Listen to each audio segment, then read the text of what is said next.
Muy buenos días a todo el mundo y bienvenidos a un nuevo cafelito con historia japonesa. Vamos ya por el número 23. Y hoy vamos a hablar de uno de los escritores más famosos de la historia japonesa, que vivió una vida muy intensa con muchas contradicciones y que terminó con una muerte, en mi opinión, un poco ridícula, que además, por desgracia, empaña bastante su obra. Hoy vamos a hablar de Mishima Yukio. ¡Vamos allá!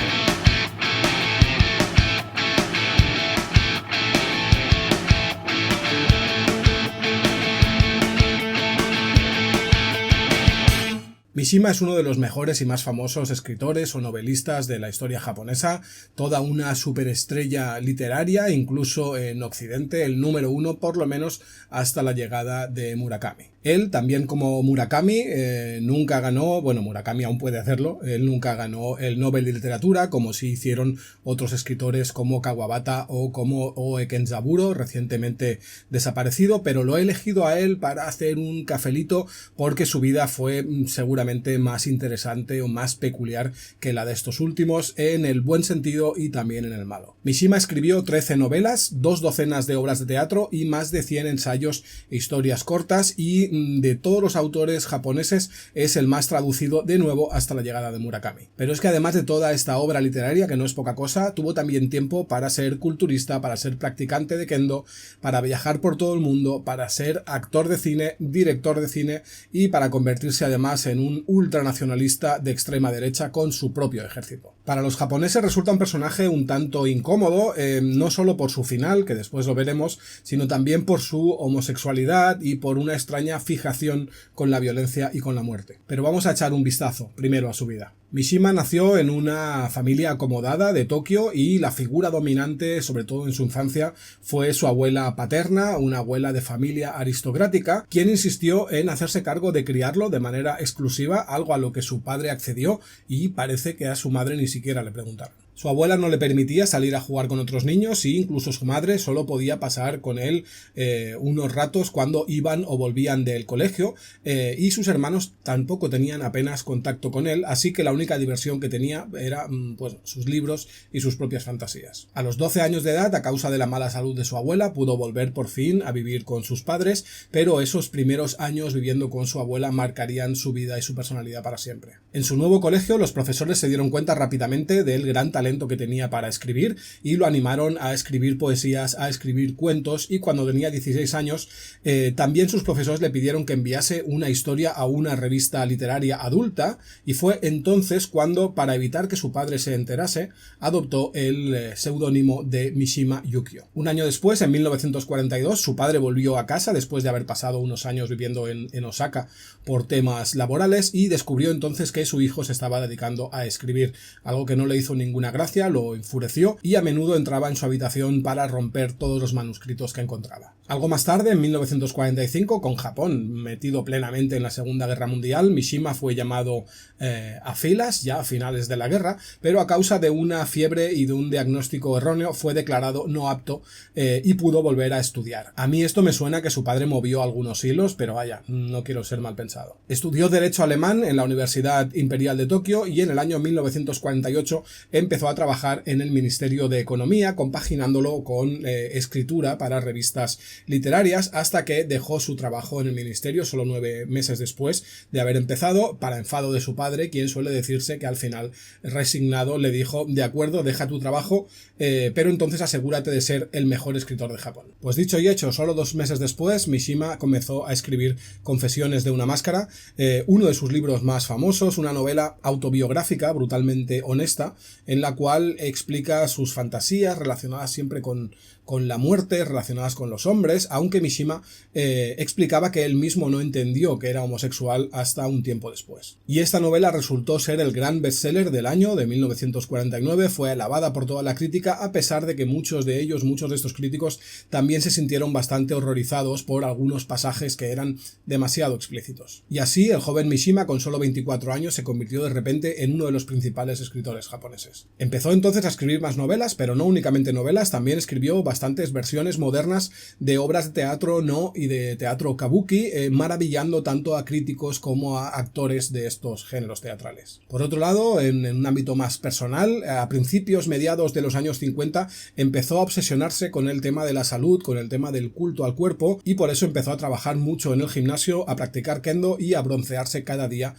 tomando el sol en su jardín. En el año 1954 publicó otra de sus grandes obras, El rumor del oleaje, la única historia feliz de amor heterosexual que escribió. Este libro fue un éxito todavía más grande que Confesiones de una máscara, rompiendo todos los récords de ventas de la posguerra. Y solo 2 años después, en el 56, volvió a superarse a sí mismo, en este caso con El pabellón de oro, una novela psicológica inspirada por un hecho real sobre un joven monje budista que se obsesiona con la belleza del Kinkakuji, el pabellón de oro en Kioto, y acaba incendiándolo para acabar de esa forma con su obsesión. Esta acostumbra a considerarse como su mejor obra. De hecho, tuvo tanto éxito que se publicó incluso en inglés en Estados Unidos junto con El rumor del oleaje. Esto es algo que ahora nos parece muy habitual y muy normal, pero que entonces no lo era en absoluto para un autor japonés. Paralelamente a esto, en el año 1958 decidió hacer felices a sus padres casándose con una chica de 20 años con la que tuvo 2 hijos y a la cual, a diferencia de muchos otros japoneses de la época,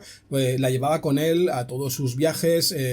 participaba de sus conversaciones, se preocupaba además siempre de reservarse algunos días cada mes para estar con toda la familia, así como todo el mes de agosto para estar exclusivamente con su mujer y con sus hijos. En el año 1960 publicó otra de sus grandes obras, Después del banquete, pero de este año nos interesa más ahora mismo una de sus historias cortas, que también tenían mucho éxito. Esta fue también publicada en este 1960 y se llamaba Patriotismo. Y no es tan relevante por su calidad literaria, sino porque en esta pequeña obra Mishima empieza a dejar ver el interés que tenía por la ideología ultranacionalista y también llama la atención porque en la historia aparecen muchos elementos que después estarían conectados con su trágico final, incluyendo una descripción muy detallada de un suicidio por seppuku. Y parece que por lo menos a él le gustó tanto esa historia corta que 5 años después produjo, dirigió, escribió y protagonizó la versión cinematográfica, una especie de corto de una media hora de duración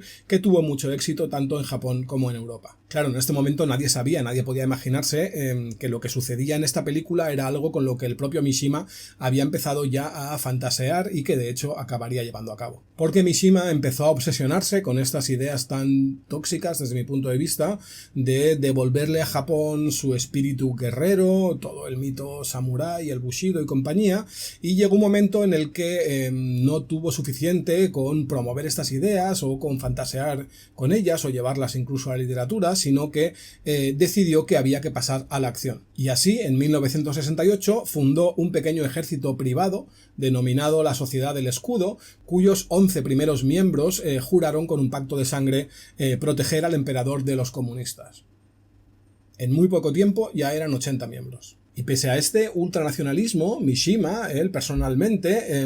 es bastante curioso porque él llevaba un estilo de vida de lo más occidental, con ropa siempre occidental, una casa amueblada al estilo occidental,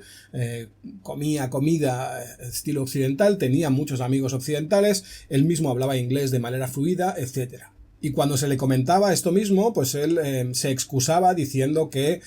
su verdadero yo afloraba en su literatura y que la forma en la que él escribía era algo puramente japonés, que no sé yo. Por el lado literario, en esta época había empezado ya a trabajar en una tetralogía denominada El mar de la fertilidad, en la que destaca el primero de los 4 libros, Nieve de primavera, considerado también por muchos su mejor obra, juntamente con El pabellón de oro,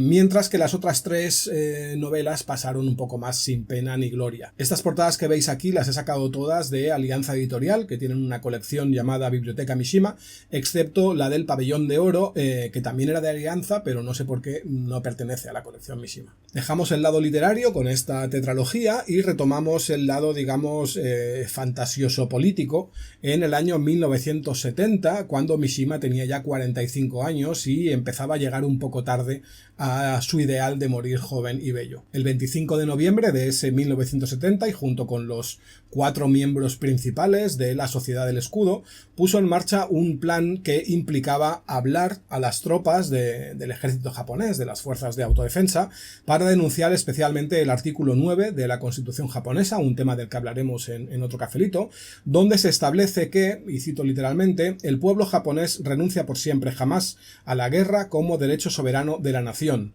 Mishima esperaba que después de hablar con ellos, después de hablar con las tropas, los soldados se unirían a su denuncia, obligando así al gobierno a derogar este artículo. Antes de poner en marcha el plan, Mishima visitó a sus padres y a los amigos más cercanos, y aquella misma mañana además dejó el manuscrito de su última novela, la cuarta de esta tetralogía, lo dejó sobre la mesa de trabajo porque aunque uno vaya a intentar dar un golpe de estado, pues las fechas de entrega son sagradas. Y nada, los 5 se fueron al cuartel general del ejército en Tokio, donde Mishima tenía una cita con el comandante, y una vez en su despacho, los ayudantes de Mishima ataron al comandante a su silla, bloquearon los accesos al despacho, con el mismo Mishima atacando con una katana del siglo XVI a los soldados que intentaron entrar. Entonces exigió al comandante que diera la orden a las tropas de formar en el patio para poder escuchar su discurso, con la amenaza de que si el comandante no hacía caso a su orden, lo asesinaría y después se suicidaría. El comandante convocó a los aproximadamente 800 soldados que había en el cuartel y Mishima salió entonces a dar su famoso discurso, un discurso por cierto que los soldados prácticamente no pudieron oír porque sobre la zona había ya helicópteros de la policía y lo poco que oyeron sobre que la Constitución estaba equivocada y sobre que el ejército tenía que rebelarse en contra de ella, pues bueno, tampoco les gustó demasiado y respondieron al discurso con insultos y con burlas. De hecho, Mishima tenía previsto dar un discurso de una media hora, pero con 7 minutos tuvo suficiente. Volvió entonces de nuevo al despacho del comandante y allí se suicidó a la manera ritual samurái, más o menos. Porque pudo completar el primer corte, el corte horizontal, no completó el vertical, pero sí el horizontal, lo cual no está nada mal. Otro día, bueno, no sé, si un día explicaré bien cómo se hace el seppuku, no creo que sea demasiado agradable, pero bueno, lo llevó bastante bien el tema, pero entonces en el momento en el que ya cayó hacia adelante, momento en el que el ayudante tenía que cortar su cabeza de un solo tajo con esta katana del siglo XVI que llevaban, su ayudante falló por 2 veces y en lugar de cortar por el cuello pues lo hizo un poco más a la altura de la espalda y los hombros sin llegar a cortarlo del todo. Sé que es un poco escabroso el tema, así que ante la incapacidad de este ayudante, que además se cree que era amante de Mishima, pues otro de los miembros de este pequeño ejército, que era un experto en kendo, agarró la katana y entonces él sí pudo cortar la cabeza de Mishima de un tajo, acabando con su sufrimiento, que en ese momento tenía que ser algo infernal, porque imaginaos lo que supone 2 intentos fallidos de cortar la cabeza a alguien. Este supuesto amante de Mishima, que había fallado esas 2 veces, después también se suicidó y le cortó la cabeza de un tajo el mismo que había cortado la de Mishima. Aquella mañana Mishima había dejado también una nota de despedida en la que decía: la vida humana es limitada, pero a mí me gustaría vivir para siempre. Para algunos el final de Mishima es un final romántico, incluso hay quien habla de el último samurái. Para otros, y yo me incluyo en este segundo grupo, fue un final ridículo. Supongo que bueno, va a gustos. En cualquier caso, y aunque sea con un mal sabor de boca, hoy lo vamos a dejar aquí. Espero que os haya interesado. Y nada, nos vemos muy pronto en otro cafelito y antes aún en un expreso. Y antes de irnos, y como siempre, si te ha gustado el vídeo, pues me ayudaría mucho que lo compartieras con otra gente que creas que le puede interesar. O que dejes un like, o que dejes un comentario, que ya sabes que respondo siempre, o que te suscribas al canal si es que aún no lo has hecho, etcétera, etcétera. Antes de irnos no puedo dejar también de enseñar esta camiseta tan chula. Estoy encantado con ella. Es un diseño mío, es un diseño que hice hace 7-8 años solo por diversión y que una conversación de hace unos meses acabó llevándome a